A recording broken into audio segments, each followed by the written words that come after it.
Jai Sri Krishna, Srimad Bhagavad Gita, Chapter 2, Text 17.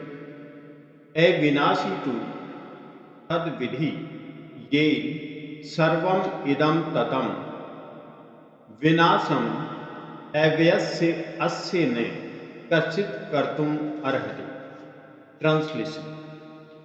Know that which pervades the entire body is indestructible. No one is able to destroy the imperishable soul. Purport.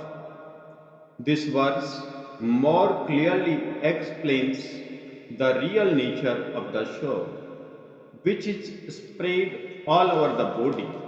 Anyone can understand what is spread all over the body. It is consciousness. Everyone is conscious of the pains and pleasures of the body in part or as a whole.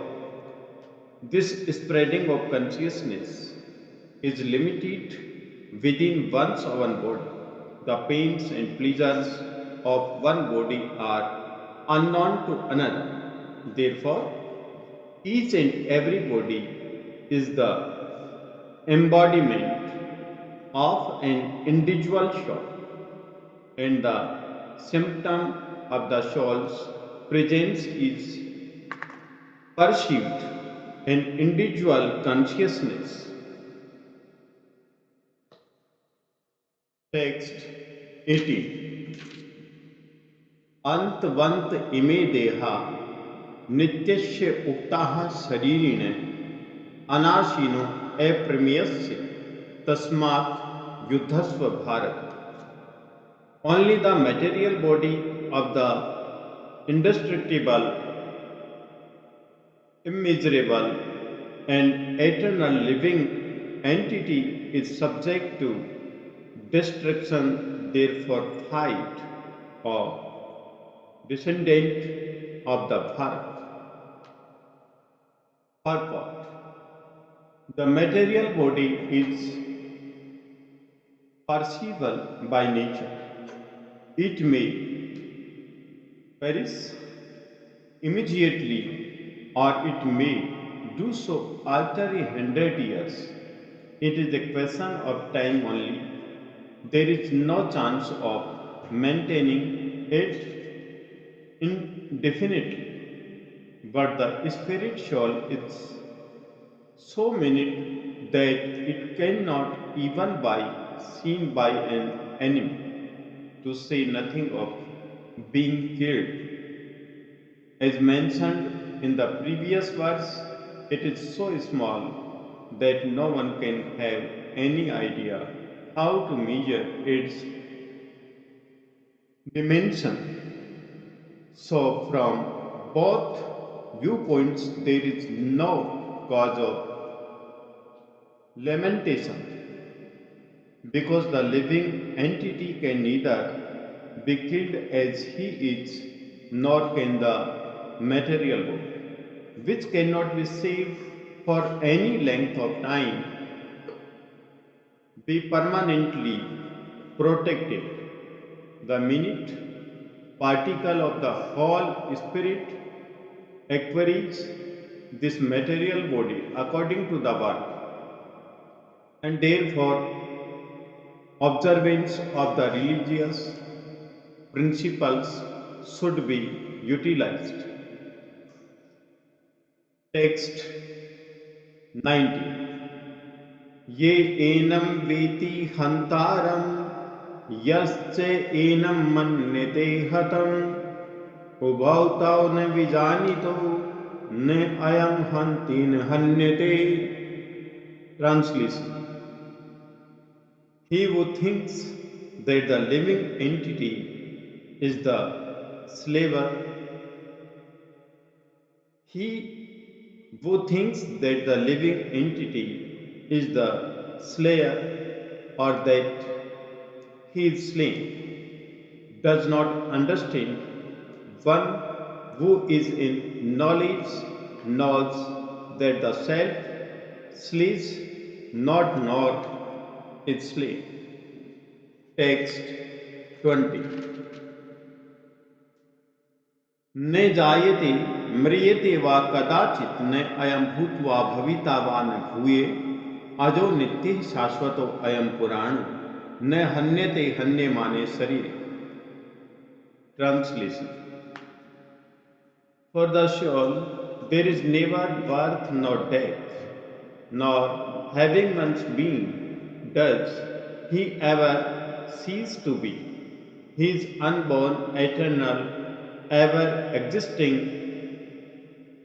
undying, and primeval.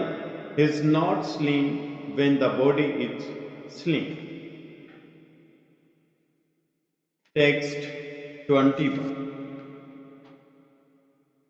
वेदा विनाशिनम नित्यम ये annum जम अव्ययम कथम से पुरुष पार्थ कम घातीयति हंति कम. Translation. O Parth, how can a person who knows that the soul is indestructible, unborn, eternal, and immutable kill anyone or cause anyone to kill? Purport. Everything has its proper utility, and a man who is situated in complete knowledge knows how and where to apply a thing for its proper utility. Similarly, violence also has its utility, and how to apply violence rests with the person in knowledge. Although the justice of the peace awards capital punishment to a person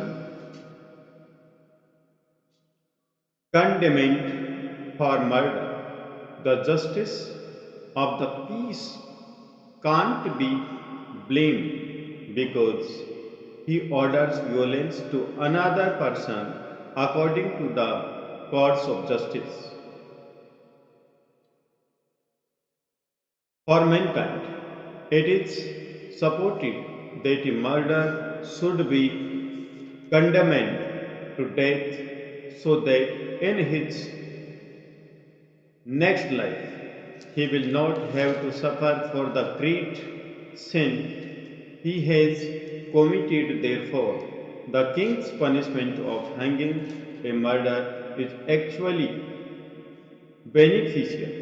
Similarly, when Krishna orders fighting, it must be concluded that violence is for supreme justice, and as such, Arjuna should follow the instructions, knowing well that such violence committed in the act of fighting for Krishna is not violence at all because, at any rate, the man or rather the shawl cannot be killed.